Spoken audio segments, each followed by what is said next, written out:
Night fell over Chicago, a city of brilliant lights that concealed dangerous, dark corners. A cold wind blew through the Englewood neighborhood, where old houses stood silently in the shadows. A bus pulled over to the curb.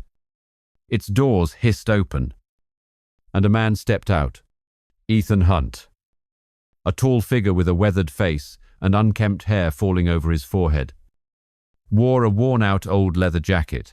6 years in prison had transformed him from a healthy man into a hardened fighting machine, his eyes as cold and sharp as a blade. He carried an old backpack, his steady steps leading him toward an abandoned house deep in an alley.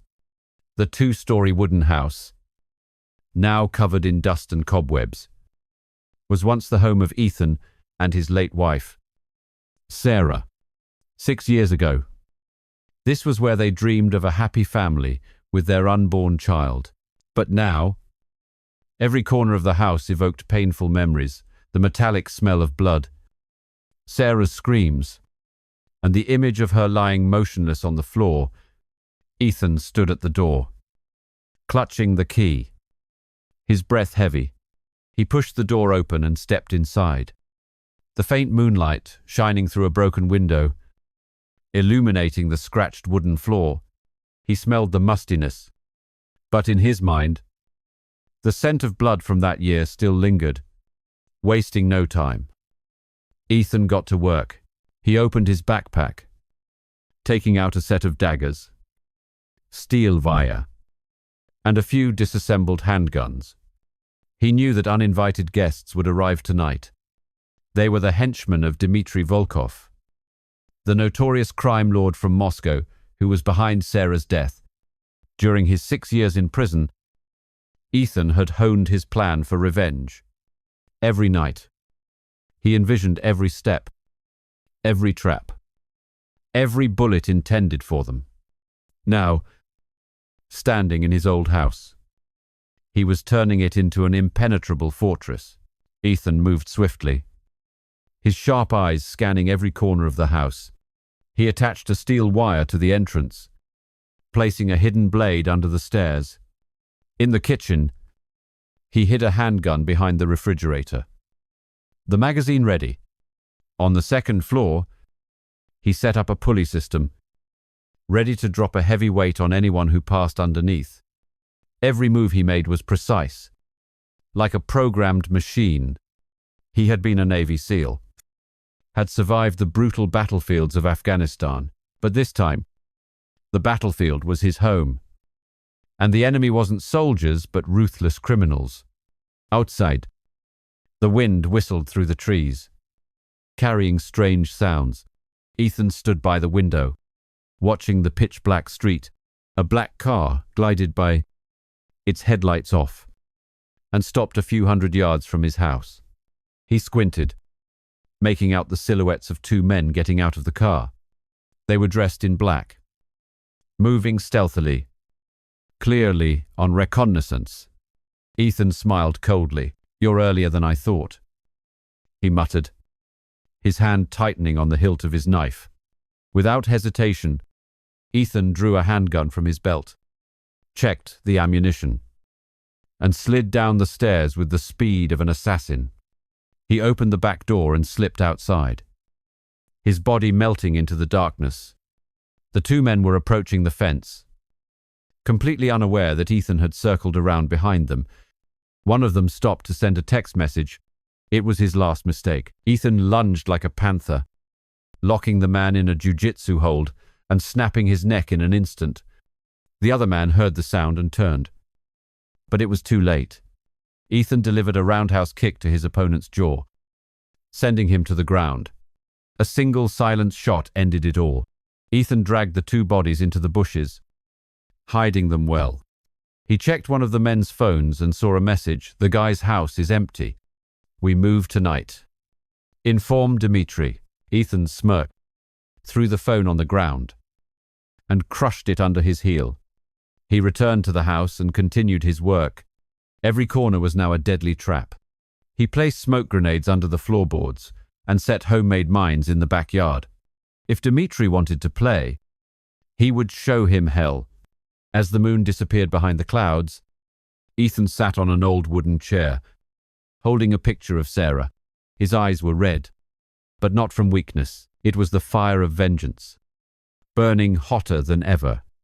Tonight, Chicago would witness the fury of a man who had lost everything, and Dmitry Volkov, from his criminal den in Moscow, would soon learn who he had provoked. From what region are you listening to this story? And what time is it there now?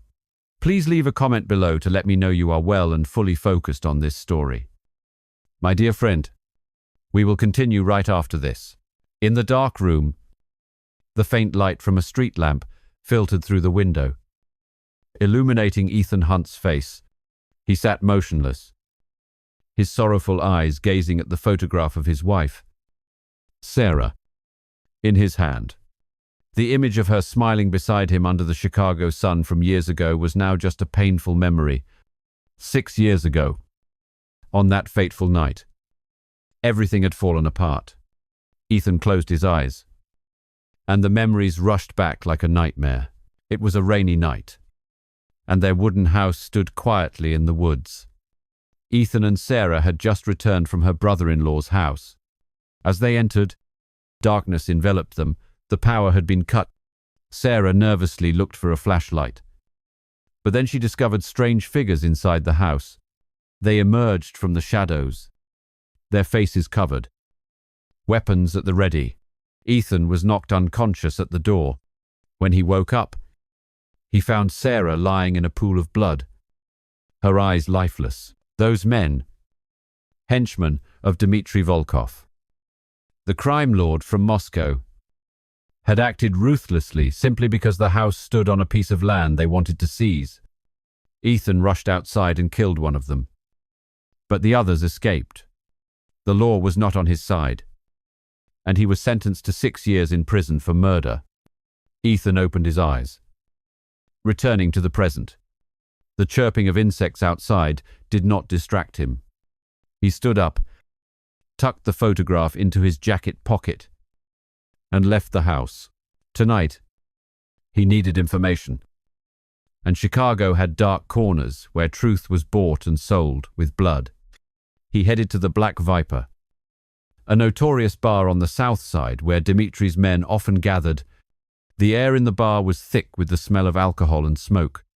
Tatut men sat in groups, their eyes scrutinizing Ethan as he walked in.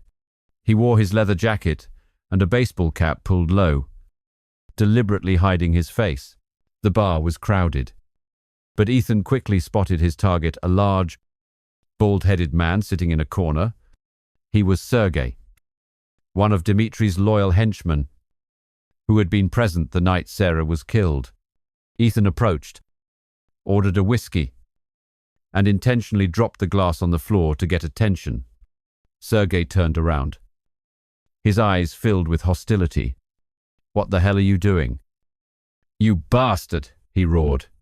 Ethan didn't answer, just gave a cold smile. In an instant, the man lunged, throwing a punch. Ethan dodged to the side, quick as lightning, and locked Sergei's arm in a judo hold, twisting his wrist until he screamed. The bar erupted into chaos. But Ethan didn't stop. He delivered a Muay Thai kick to Sergei's stomach, sending him crashing into a table. The other men in the bar moved to intervene, but Ethan's ice-cold stare made them hesitate.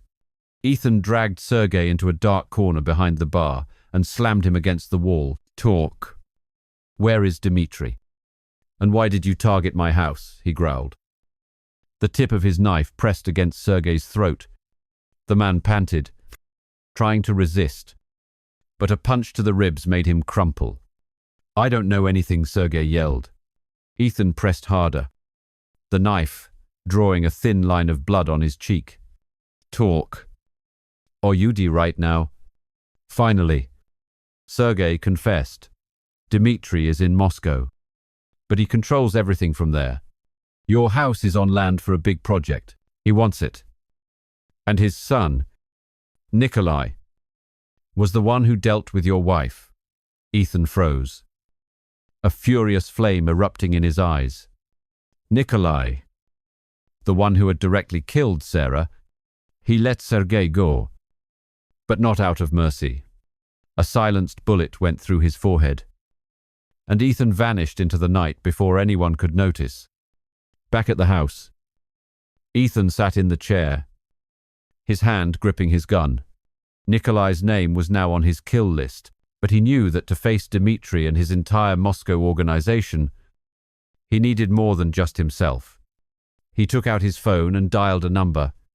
"John, I need you," he said, his voice low but filled with determination. On the other end of the line, a familiar voice replied, "I'm on my way." Outside, Chicago was sinking into a quiet night. But Ethan knew a storm was coming. The men from Moscow would not spare him, and he had no intention of forgiving them. He rechecked the traps in the house. From the hidden blades to the smoke grenades, every corner was now a weapon, ready to welcome the assassins. Ethan stood up, his eyes burning. The night of vengeance had begun. Chicago was shrouded in a thick fog, the streetlights glowing like floating phantoms. Inside the old wooden house in Englewood, Ethan Hunt moved silently, his hands deftly setting one deadly trap after another. His eyes were cold, his focus absolute, like an artist perfecting a masterpiece.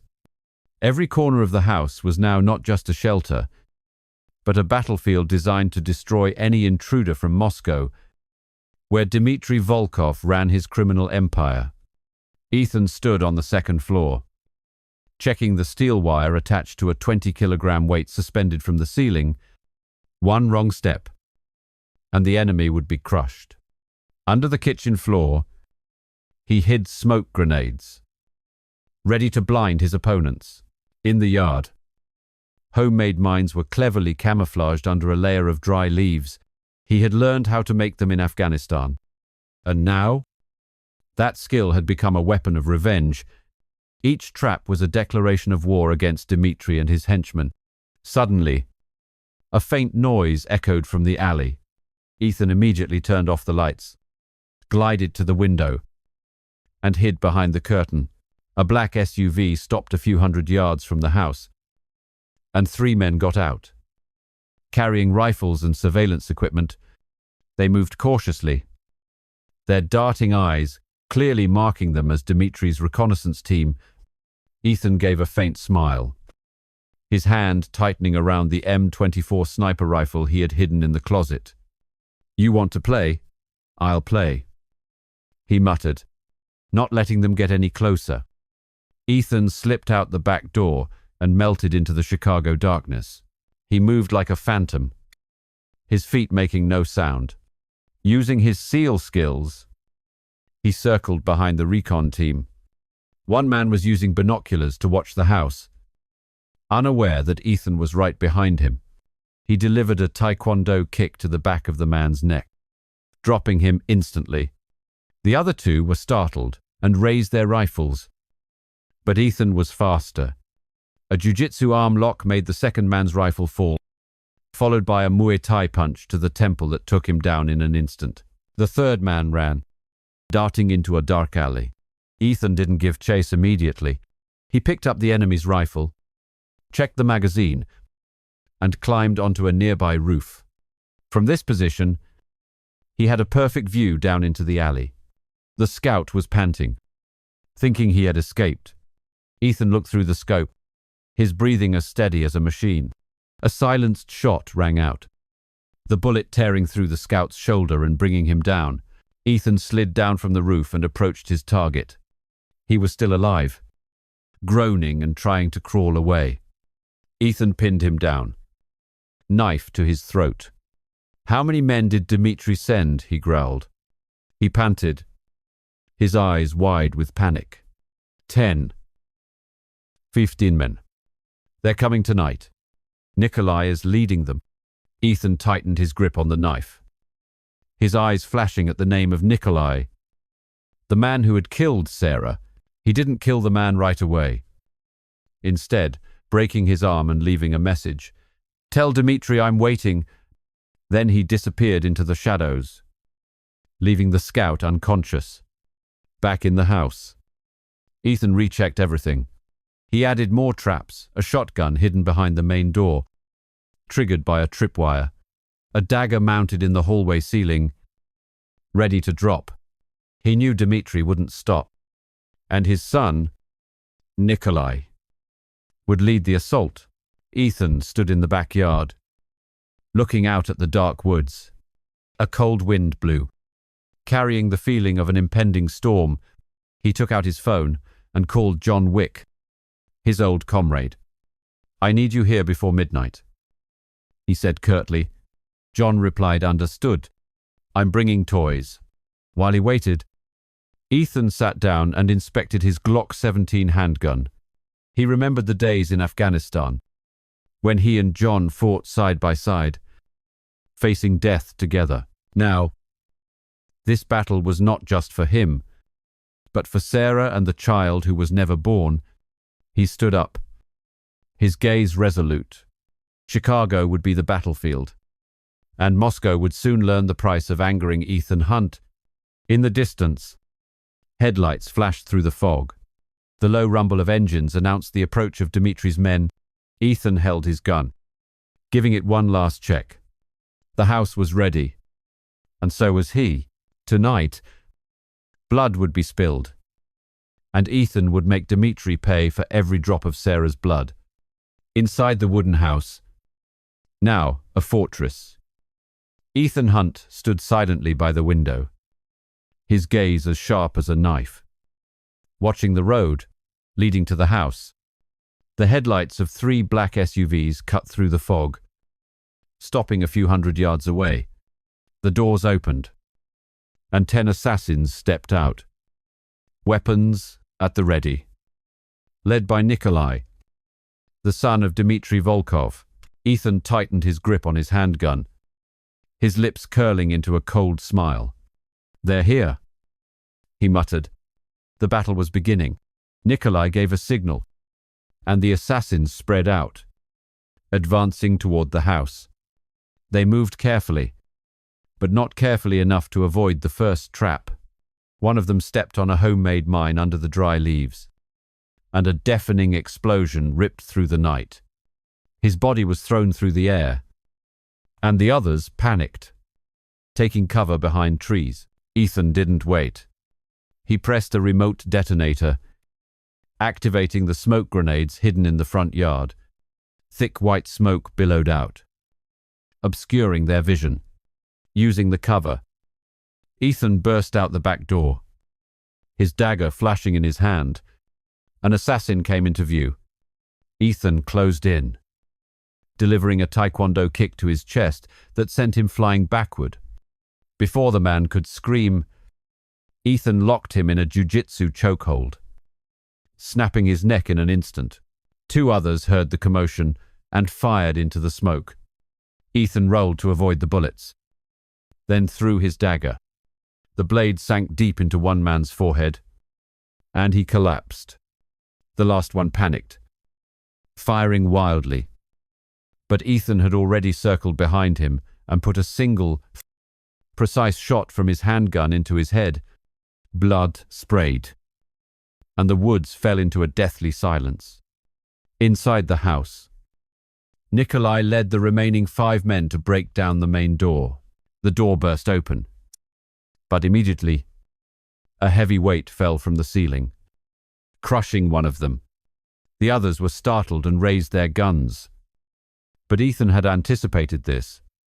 A series of smoke grenades went off, blinding them. He charged in from the hallway, unleashing a flurry of Muay Thai strikes, a punch to the jaw, a low kick to the knee, and finished with an elbow to the throat. One man fell, blood spilling from his mouth. Nikolai roared, "Find him! Kill him!" Ethan retreated into the shadows, using the house's layout to his advantage. An assassin walked down the hallway, unaware of a blade rigged to the ceiling. Ethan pulled a cord, and the blade dropped, piercing through his shoulder. A scream rang out but was cut short as Ethan fired a shotgun blast from a hidden corner. His body collapsed, blood pooling across the floor. The remaining 3 men, along with Nikolai, split up to search the second floor. Ethan waited, hiding behind a cabinet. He heard footsteps and the sound of muttered curses. One man entered the bedroom, and immediately a preset steel wire tightened around his neck, hoisting him to the ceiling. He struggled, then went still. Nikolai realized the disadvantageous situation and yelled, "Retreat!" but Ethan wouldn't let them escape. He triggered a series of flashbang grenades, and the blinding light disoriented the group. Ethan lunged forward, landing a roundhouse kick to one man's face, sending his head crashing into the wall. The second man swung a knife, but Ethan dodged, locked his arm, broke his wrist, and then used the man's own knife to stab him in the chest. Blood sprayed out, staining the wooden floor red. Only Nikolai was left. He drew his gun and fired repeatedly, but Ethan rolled to dodge the bullets, then leaped up and delivered a capoeira kick to Nikolai's chest. He crashed through the window, falling into the yard below, but he was still alive. Ethan jumped after him, landing in front of him. Nikolai, his face covered in blood, grinned sinisterly. "You think you can beat Dmitri, he'll crush you." Ethan didn't answer, just pressed a knife to Nikolai's shoulder and growled, "Who killed my wife?" Nikolai laughed loudly, blood trickling from his mouth. "I did. I strangled your wife, and I enjoyed it."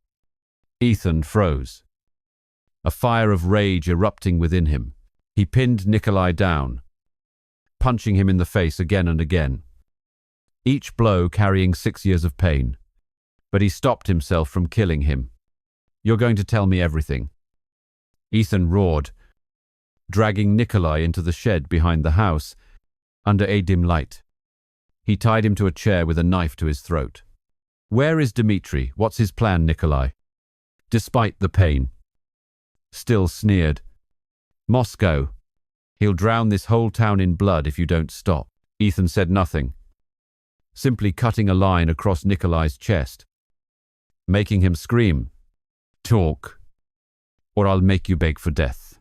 Finally, Nikolai confessed Dmitri was in Moscow, but he had sent an elite team to Chicago to finish Ethan off. He also revealed that Dmitri had a daughter, Elena, who worked for the Chicago Police Department, but she knew nothing about her father's plans. Ethan stood up, wiping the blood from his knife. He let Nikolai go, but not out of mercy. He knew Dmitri's men would silence him themselves. Police sirens wailed in the distance, red and blue lights flashing in the fog. Ethan looked out, knowing the real battle had just begun. He went back into the house, checked his weapons, and prepared for the next wave of attacks from Moscow. Ethan Hunt's breath came in ragged gasps in the darkness of the wooden house in Englewood, Chicago. Blood from the assassins' bodies still pooled on the floor, the smell of gunpowder mixing with the cold air. He stood by the window, watching the police car lights flash and then fade into the distance.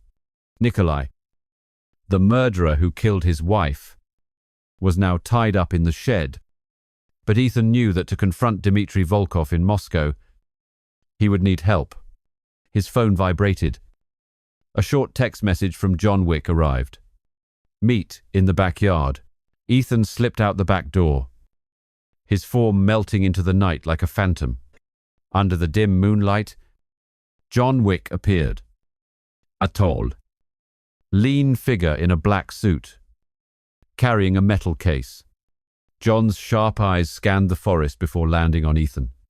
"You look like you just came back from hell," John said in a low voice. Ethan smirked. "Hell is coming here tonight." "What did you bring?" John opened the case, revealing an M4 rifle, 2 Glocks, and a set of combat knives, enough to make them regret it. He replied, The two had faced life and death together in Afghanistan, where they learned to survive against all odds. Now, in the house turned fortress, they planned their strategy. Ethan spread a map of Chicago on the table, pointing to the port area near Lake Michigan. Dimitri's men are gathering there. They'll be back, with more numbers, and stronger. I need you on the second floor with a sniper rifle. John nodded, checking his M4. Why are you keeping Nikolai alive? Ethan clenched his fists. He's the bait. Dimitri will come himself when he finds out his son has been captured. Suddenly, a sound echoed from the distance. Ethan and John instantly took cover behind a wall, weapons ready. A figure appeared on the path leading to the house. Moving stealthily, Ethan gave a signal, and they both closed in. But it wasn't one of Dimitri's men. It was Elena Volkov, Dimitri's daughter, in a Chicago police uniform. She raised her hands, her voice trembling. "Don't shoot, I'm here to help." Ethan lowered his gun, his eyes filled with suspicion. "Why should I trust Dimitri's daughter?" Elena panted, pulling a USB from her pocket. "This is evidence against my father. He controls the Michigan port, smuggling weapons and drugs from Moscow. I don't want any part in his crimes." Ethan took the USB, but kept his distance. John whispered, "Careful. It could be a trap." But Elena continued, "My father is hunting Nikolai. He's coming here tonight, with an elite team." Ethan smirked. "Good. I'm waiting." Suddenly, headlights flashed from the woods. A group of assassins emerged, led by a large, scarred man wielding a long dagger. Ethan recognized him, Victor, Dimitri's top assassin. John immediately climbed to the second floor and took up a sniping position. Ethan pulled Elena behind a wall, whispering, "Stay here, or you're dead." He then rushed out to face Victor in the mist. Victor grinned sinisterly and swung his knife. Ethan dodged to the side, delivering a taekwondo kick to his wrist, making the knife fall. Unfazed, Victor charged with a flurry of mixed martial arts strikes, aiming for Ethan's chest and face. He reacted quickly, using jiu-jitsu to lock Victor's arm and hyperextend the elbow. The sound of bone snapping echoed. But Victor pulled a handgun from his belt. Ethan rolled away, dodging the bullet, then landed a Muay Thai punch to the jaw that sent Victor sprawling. From the second floor, John fired a single sniper shot, taking down an assassin who was about to ambush Ethan. The remaining henchmen charged, guns blazing.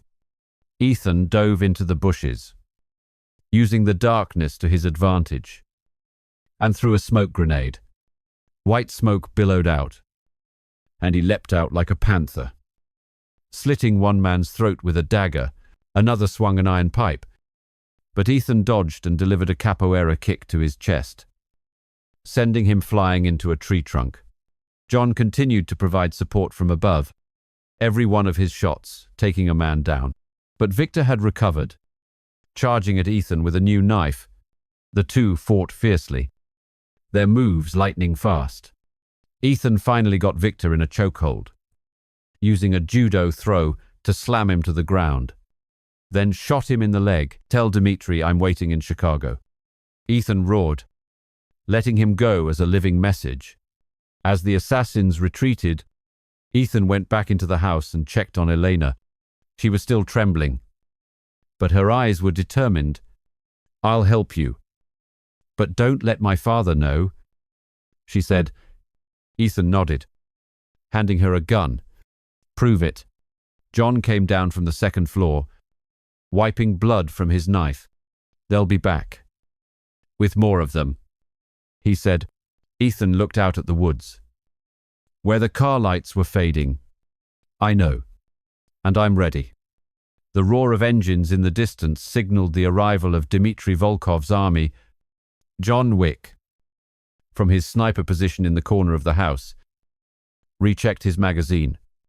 Elena Volkov, Dimitri's daughter, crouched in a corner, tightly gripping the gun Ethan had given her. Don't disappoint me, Ethan said, his eyes cold as ice. The house was now a fortress, ready to welcome the storm from Moscow. Outside in the yard, 15 assassins led by Nikolai, Dmitri's son, silently approached. They were dressed in black, armed with rifles and grenades, moving like phantoms. But they didn't know that every step was leading them to their deaths. One of them stepped on one of Ethan's homemade mines, and the explosion tore through the night, ripping him to shreds. Dust and smoke billowed up, and the rest panicked, firing indiscriminately. Ethan remotely detonated smoke grenades, and a thick white smoke enveloped the front yard. Let's begin, he whispered. Rushing down to the first floor, Nikolai roared, ordering his men to break down the door. The door burst open, but a heavy weight fell from the ceiling, crushing one of them. The others raised their guns, but the thick smoke disoriented them. Ethan emerged from the shadows, delivering a taekwondo kick to one man's chest that sent him flying into a wall. He rolled, dodging a spray of bullets, then used his dagger to slit a second man's throat. From the second floor, John sniped with precision, each shot taking down a target. But the assassins were too numerous, and they began to swarm into the house. Ethan retreated into the hallway where he had rigged a steel wire. An assassin tripped it, and a hidden blade dropped from the ceiling, piercing his shoulder. A scream rang out. But Ethan didn't stop. He threw a flashbang grenade, and the blinding light disoriented the assassins. Seizing the opportunity, Ethan charged, using jiu-jitsu to lock one man's arm and break his wrist, then delivered a Muay Thai punch to the jaw that dropped him. Another man swung a knife, but Ethan dodged and landed a capoeira kick to his face, sending him sprawling. Blood pooled on the wooden floor, the smell of gunpowder thick in the air. Nikolai, in the midst of the chaos, drew his handgun and fired repeatedly at Ethan. He rolled for cover behind a kitchen cabinet, then countered with a shotgun blast. The pellets grazed Nikolai's shoulder, making him howl in pain. But he still charged forward with a dagger. The two fought fiercely in the darkness. Ethan dodged Nikolai's slash and delivered an elbow to his nose, sending blood flying. Nikolai roared and lunged with the knife at Ethan's chest. But Ethan caught his wrist, twisted it back, and plunged the knife into Nikolai's thigh. He crumpled to his knees but still grinned sinisterly. "You're going to die, Hunt," he growled. Suddenly, another assassin charged down the stairs with a machine gun. Ethan shoved Nikolai aside and rolled to dodge the spray of bullets, but one grazed his shoulder. Soaking his shirt with blood, he gritted his teeth, leaped up, and delivered a roundhouse kick to the assassin's throat, sending him tumbling to the floor. But the wound slowed Ethan down, and the remaining assassins began to close in. From the second floor, John fired repeatedly, taking down 3 men in the blink of an eye. But the enemy's numbers were overwhelming. Elena, from her corner of the room, suddenly opened fire, hitting a man who was about to ambush Ethan. "I told you." "I'm on your side," she yelled. Ethan nodded, pulling Elena behind a wall. "Thanks. But this isn't the time for talk." He took a smoke grenade from his pouch and threw it down the hallway. Smoke billowed up, obscuring their vision. Ethan charged into the group of assassins, using his knife and handgun to take them down one by one. One man swung an iron pipe, but Ethan dodged, used a judo throw to slam him down, and then put a bullet in his chest. But Nikolai had used the chaos to his advantage, escaping through a window and leaving his men behind. Police sirens wailed in the distance, red and blue lights flashing in the fog. Ethan knew time was running out. He went back to check on John, who was still in his sniper position, his hands bleeding from shattered glass. "You okay?" Ethan asked. John smirked. "Not dead yet." Elena looked outside, her voice trembling. "My father won't stop. He'll bring his whole army from Moscow here." Ethan tightened his grip on his gun, his eyes burning with intensity. "Good. I want him to come." The house was now filled with dead bodies and the smell of blood. Ethan stepped through the wreckage, checking his remaining traps. This battle was just a warm-up. Dmitri and his army from Moscow would arrive soon, and Ethan was ready for the final battle. Ethan Hunt wiped the blood from his knife, his eyes cold. The bodies of assassins were scattered across the floor, but Nikolai, Dmitri Volkov's son, had escaped. John Wick came down from the second floor, his rifle still smoking. Helena Volkov, Dmitri's daughter, stood in the corner, her eyes wavering between fear and determination. She had just shot a man to save Ethan, but he still didn't fully trust her. "If you betray me, Elena, you'll regret it," Ethan said, his voice low, like a warning from hell itself. Elena tightened her grip on the gun, her voice trembling but firm. "I know my father is a monster. He controls the Michigan port from Moscow, smuggling weapons and drugs. I have more information." She took a file from her coat pocket and pushed it toward Ethan. "This is a list of his shipments to Chicago. Another team is arriving tonight." Ethan scanned the documents, his eyes narrowing. "Where did you get this?" Elena replied. "The police department."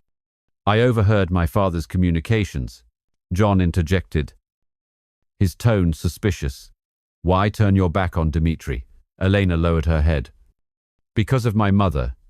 She left him because she couldn't stand his crimes. I just found out the truth." Before Ethan could reply, headlights flashed from the road. A convoy of trucks was approaching, carrying Dmitri's new team of assassins. Ethan signaled for John and Elena to take cover behind a wall. "Get ready. They're here sooner than I thought." He ran to the backyard to check his remaining traps, homemade mines, smoke grenades, and steel wires strung across the paths. But this time, he knew the enemy wouldn't be so easy. They were an elite team from Moscow, trained to kill without blinking. Suddenly, a truck rammed straight through the fence, smashing the gate. Ethan leaped onto a nearby roof, taking cover behind the chimney. From this vantage point, he saw the assassins pour out, led by Alexei, a huge man with silver hair wielding a machine gun. Ethan aimed through the scope of his sniper rifle and fired a shot that hit Alexei in the shoulder. He roared, ordering his men to attack. But as soon as they entered the yard, a homemade mine detonated, blowing 3 of them apart. Dust and smoke erupted, and Ethan dropped down, melting into the haze. He closed in on an assassin, delivering a taekwondo kick to his chest that sent him flying into the bushes. Another man swung a knife, but Ethan dodged, used jiu-jitsu to lock his arm and break his wrist, then plunged a dagger into his chest. Blood sprayed out, but machine gun fire from Alexei forced Ethan to roll for cover behind a tree.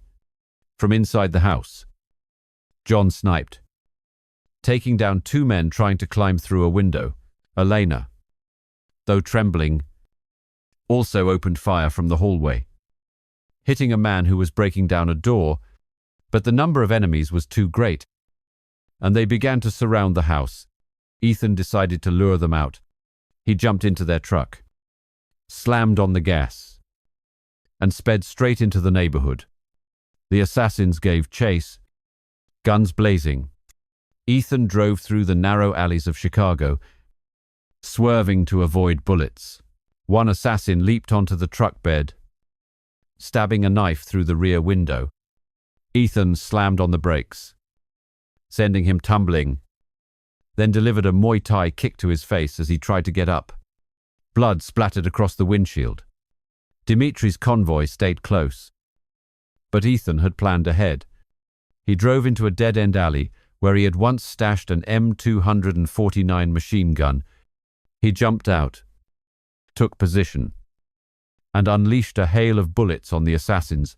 The gunfire roared like thunder, and men fell one by one in the rain of lead.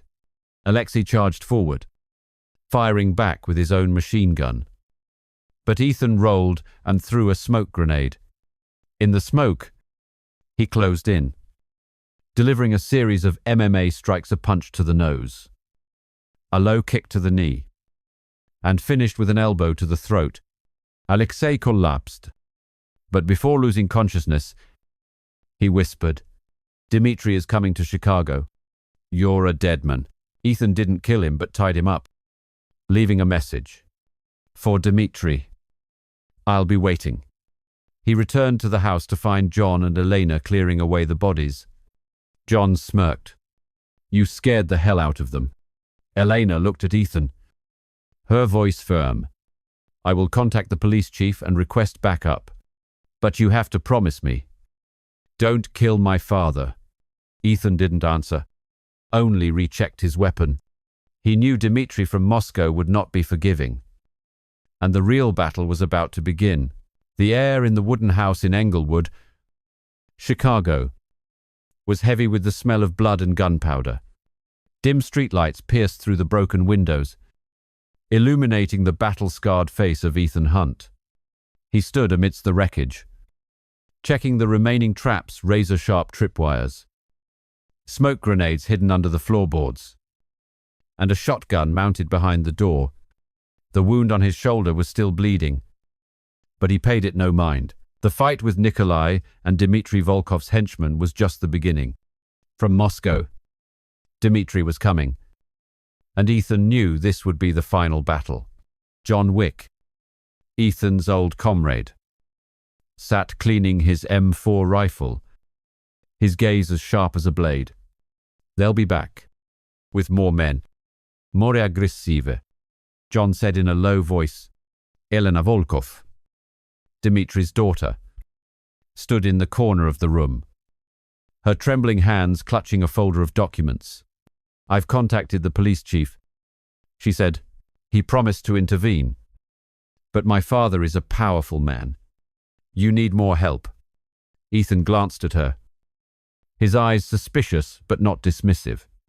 He needed every advantage he could get, even from his enemy's daughter. Ethan led John to the backyard, where he had hidden a cache of homemade weapons, claymore mines, grenades, and Molotov cocktails. He pointed to a corner of the yard. "I'll place more mines here. You cover the second floor. Snipe anyone who approaches." John nodded, then pulled a Desert Eagle pistol from his suitcase. "This is for close encounters." He smirked. Ethan returned to the house and began the final task, turning the house into a perfect killing machine. He added more tripwires to the staircase, set daggers on the hallway ceiling, and placed Molotov cocktails in the front yard. Every step the enemy took would be a step toward their grave. But Ethan knew the house wasn't enough to handle Dimitri's army. He decided to find more weapons. He remembered Maria, a notorious arms dealer in the Michigan port area, who used to supply him during his SEAL days. Ethan drove through the dark streets of Chicago to an old warehouse by the lake. Maria, a middle-aged woman with silver hair and eyes as sharp as a knife, greeted him with a faint smile. "I heard you're facing Dmitri Volkov from Moscow. You've got goods." Ethan got straight to the point. "I need guns, grenades, and anything that can blow away an entire army." Maria nodded, leading him into the warehouse. "Because I hate Dimitri. You get it for half price." Ethan chose an M249 machine gun, 2 Glocks, and a box of grenades. Maria threw in a combat knife. "A gift. Stab Dimitri for me." As Ethan was about to leave, headlights flashed from the alley near the warehouse. 3 assassins appeared, Clearly, Dimitri's men, sent to stop Maria from helping him. Ethan reacted instantly, ducking behind a crate and drawing his Glock. One man raised his rifle and fired repeatedly, but Ethan rolled and shot back, taking him down with a shot to the chest. The remaining two charged forward, one with a dagger, the other with an iron rod. Ethan leaped up, delivering a taekwondo kick to the neck of the man with the dagger, sending him sprawling. The man with the rod swung hard, but Ethan dodged, used jiu-jitsu to lock his arm, broke his wrist, then landed a Muay Thai punch to his jaw. He collapsed, his face covered in blood. From inside the warehouse, Maria threw Ethan a grenade. Use it. He pulled the pin and tossed it into the corner of the alley, where one of the men had just recovered and was about to run. The explosion roared, ending everything. Ethan returned to the house, bringing the new arsenal. He and John set up more traps, claymore mines in the backyard, grenades hidden in the bushes, and a machine gun on the second floor. Elena helped check the documents, pointing out the route Dimitri's army would take from the Michigan port. "My father will lead them himself," she said, her voice trembling. Ethan nodded. "Good. I want him here." He stood at the door, looking out into the night. Chicago was quiet, but he knew the storm from Moscow was coming. In the distance, a convoy of trucks appeared, their headlights cutting through the fog. Dmitry Volkov had arrived in Chicago. Bringing his elite army, he stood in his vehicle, his eyes as cold as ice, and gave the order, "Find Hunt. I want him alive to see hell." But Ethan, from inside the house, was ready. He checked his machine gun, tightened his grip on his dagger. "He wants hell, I'll give him hell itself," he muttered. The house trembled as the sound of enemy footsteps echoed. Ethan Hunt stood on the second floor, holding an M249 machine gun, his eyes locked on Dmitry Volkov's convoy as it unloaded troops. More than 20 assassins, armed with rifles and grenades, swarmed the front yard under the command of Dmitry. The crime lord, from Moscow, John Wick, from his sniper's nest, whispered over the radio, "There are twice as many as last time." "Are you ready?" Ethan smirked. "I was born ready." Elena Volkov, standing beside Ethan, clutched a pistol, her eyes wavering between fear and determination. She had just betrayed her father, providing information to help Ethan, but now, facing Dmitry, she felt the weight of her choice. Ethan glanced at her. "If you hesitate, get out now." Elena shook her head. "I'm staying. He must pay." Ethan nodded, then signaled for John to begin. The attack began when an assassin stepped on a claymore mine in the front yard. The explosion tore through the night, ripping apart 3 other men. The rest panicked, firing wildly at the house.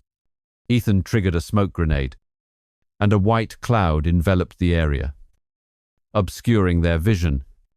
He charged down to the first floor, landing a taekwondo kick to one man's chest, sending him flying into a wall. Another man swung a knife, but Ethan dodged, used jiu-jitsu to lock his arm, broke his wrist, and then plunged a dagger into his chest. Blood sprayed out, staining the wooden floor. From the second floor, John fired shot after shot, each one taking down a target. But Dimitri's assassins were too numerous. They broke down the door and poured into the house. A counterweight fell from the ceiling, crushing one man, but others slipped past, their machine guns roaring. Ethan rolled to avoid the bullets, then threw a flashbang grenade. The blinding light disoriented the assassins. He charged in, delivering a flurry of Muay Thai strikes, a punch to the jaw, a low kick to the knee, and finished with an elbow to the throat. 3 men fell in an instant, their blood pooling on the floor. Dimitri, standing outside in the yard, roared, "Find Hunt, I want his head." He personally threw a grenade into the house, and the explosion collapsed a corner of the wall. Shrapnel embedded itself in Ethan's leg, his pants soaking with blood. But he gritted his teeth and kept fighting. He jumped through a window, pulled an assassin down with him, used a judo throw to slam him against a tree, and then put a bullet in his head. But the number of enemies was overwhelming, and Ethan was forced back to the second floor. John tried to provide cover, but a bullet grazed his shoulder, causing him to stumble. "Ethan." "I'm hit, John," yelled over the radio. Ethan rushed over, pulling John behind a wall. Elena, from the corner of the room, shot down a man climbing the stairs, but her eyes filled with panic when she saw Dimitri enter the house, a machine gun in his hands. "Elena." "Come here," Dimitri bellowed.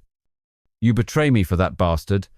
Elena gripped her gun, her voice trembling. "You killed Mother. You killed so many people. You're not my father anymore." Elena's words stunned Dimitri, but he quickly regained his cold composure. He ordered his men to attack. But Ethan was prepared. He activated a series of Molotov cocktails hidden under the floor, and flames erupted, incinerating 4 assassins. In the smoke and fire, Ethan charged forward, landing a capoeira kick to one man's face, then used his dagger to slit another's throat.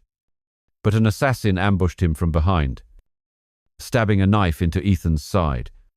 He roared in pain, spun around, and delivered a Muay Thai punch to the man's nose, sending blood flying.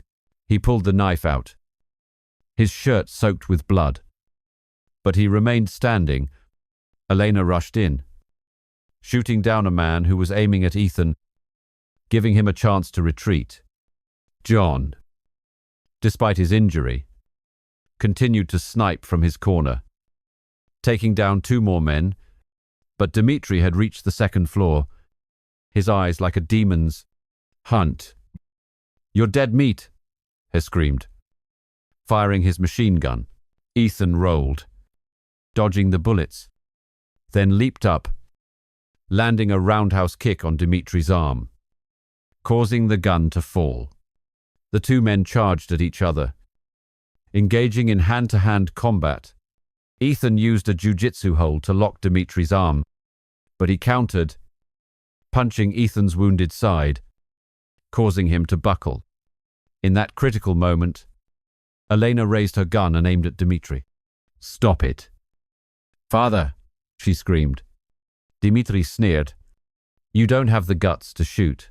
But Elena's eyes were resolute. She pulled the trigger, and the bullet grazed Dimitri's shoulder, making him stumble back. Ethan seized the opportunity, driving an elbow into Dimitri's jaw, sending him to the floor. The remaining assassins panicked, and John took the chance to shoot them down. The house was filled with smoke and blood, but Ethan knew the battle was not over yet.